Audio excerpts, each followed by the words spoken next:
Est-ce dû au grand soleil ou le signe d'une généralisation du mouvement? En tout cas, un premier constat s'impose, cette 4e journée de mobilisation contre la réforme des retraites a été un succès.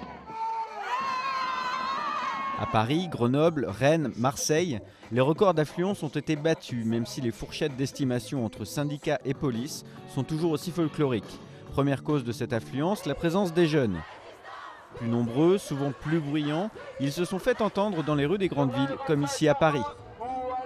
Il ne faut pas que le gouvernement s'étonne que les jeunes qui ont été un alibi pour réformer, dont le gouvernement s'est servi jusqu'à présent en disant que c'était au nom des générations futures que s'engageait cette réforme, il ne faut pas s'étonner si les jeunes réclament le droit à la parole sur un sujet qui concerne leur avenir aujourd'hui. Et si ça peut faire réfléchir Nicolas Sarkozy, eh bien on aura au moins servi à cela. Plus de 350 lycées ont été bloqués par la grève. Cette nouvelle mobilisation ravit les leaders syndicaux qui saluent aussi la présence des salariés du privé. L'arrivée des jeunes, qui est importante aujourd'hui, ne suffit pas à expliquer l'augmentation du nombre de manifestants. L'augmentation du nombre de manifestants est due aussi à plus de participants du privé, des entreprises du privé comme du public. Donc c'est globalement un mouvement de plus en plus populaire dans toutes les générations qui est en train de se développer en France.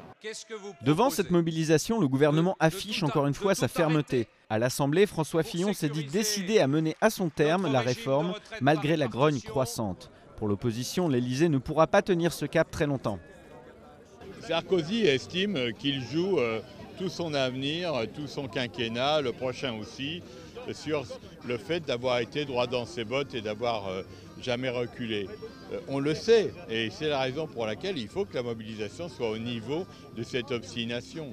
Le bras de fer est désormais bien engagé et les syndicats anticipent déjà la suite. Les principaux syndicats à Toulouse appellent à redescendre dans la rue dès jeudi, avant la nouvelle journée de manifestation samedi dans toute la France.